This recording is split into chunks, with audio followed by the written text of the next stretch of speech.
বন্ধুরা welcome back to my channel. সবাইকে জানাই শুভ পঞ্চমী। তো আমরা কিন্তু চতুর্থীতে ঠাকুর দেখতে বেরিয়েছিলাম, মানে কালকে। তো বৌদি যেহেতু আজকে চলে যাবে বাপির বাড়ি, সেই জন্য আমরা কিন্তু বেরিয়ে পড়েছি কালকেই ঠাকুর দেখতে। তো ভিডিওটা আমার কালকে আর পোস্ট করা হয়নি, কারণ অনেক রাত হয়ে গেছিলো বাড়ি ফিরতে। আর প্রথমেই চলে এসেছি হলদিয়ার ক্ষুদিরাম নগরের প্যান্ডেলে। তো চলো বন্ধুরা, এবার তোমাদেরকে প্যান্ডেলটা পুরোটা ঘুরে দেখাই। আর এখানে কিন্তু প্রত্যেক বছরই এরকম বড় করে প্যান্ডেল হয়। তো এবছরও কিন্তু অনেক বড় প্যান্ডেল হয়েছে।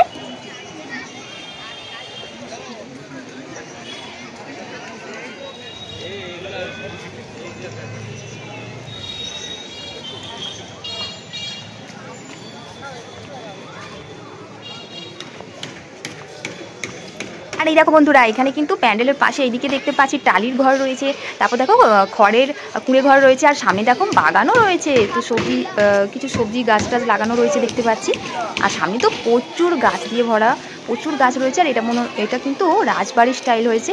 তো দেখো চারিদিকে অনেক দরজা রয়েছে, অনেক জানালাও দেখা যাচ্ছে, আর পুরো রাজবাড়ির মানে রাজমহল হয়েছে। তো আমার তো খুব সুন্দর লাগছে, আর তোমাদের কেমন লাগছে নিশ্চয়ই তোমরা জানিও। তো চলো পুরো প্যান্ডেলটা ভালো করে ঘুরে দেখাচ্ছি তোমাদেরকে, আর তোমরাও দেখো আর এনজয় করো। বন্ধুরা, তোমাদের এই প্যান্ডেলটা কেমন লাগছে নিশ্চয়ই কমেন্ট করে জানিও কিন্তু।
প্রতিমাটা কিন্তু খুব সুন্দর হয়েছে। তো এখানে কিন্তু প্রত্যেক বছরই এরকম বড় করে প্রতিমা তৈরি হয়। তো এবছরও কিন্তু অনেক বড় করে প্রতিমা তৈরি হয়েছে।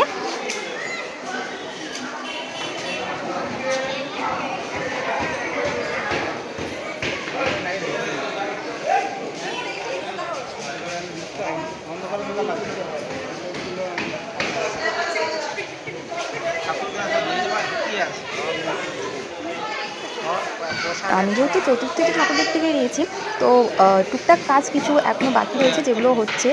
তবে কিন্তু প্রচুর ভিড়, অলরেডি অনেক লোকজনই এসেছে ঠাকুর দেখতে পাচ্ছি। আর তোমরাও নিশ্চয়ই দেখতে পাচ্ছ। আর প্যান্ডেল কিন্তু প্রায় পুরো কমপ্লিট। তো বন্ধুরা, এরপর আমি কোন প্যান্ডেলে যাব সেটা তো তোমরা পরের ব্লগে দেখতে পাবে। আর এখনকার মতো এই ব্লগটা এখানেই শেষ করছি। তো বন্ধুরা, এই প্যান্ডেলটা তোমাদের কেমন লাগলো নিশ্চয়ই কমেন্ট করে জানিও। তো আমার তো খুব সুন্দর লেগেছে, মানে মনে হচ্ছিলো আমি মানে রাজবাড়িতে চলে এসেছি, রাজবাড়ির পুজো মণ্ডপে। বন্ধুরা, যারা পরের পুজো মণ্ডপের ব্লগ দেখতে চাও তারা প্লিজ আমার চ্যানেলকে সাবস্ক্রাইব করো। তো চলো এখনকার মতো এই ব্লগটা শেষ করছি, দেখা হচ্ছে আবার পরের ব্লগে। টাটা বন্ধুরা।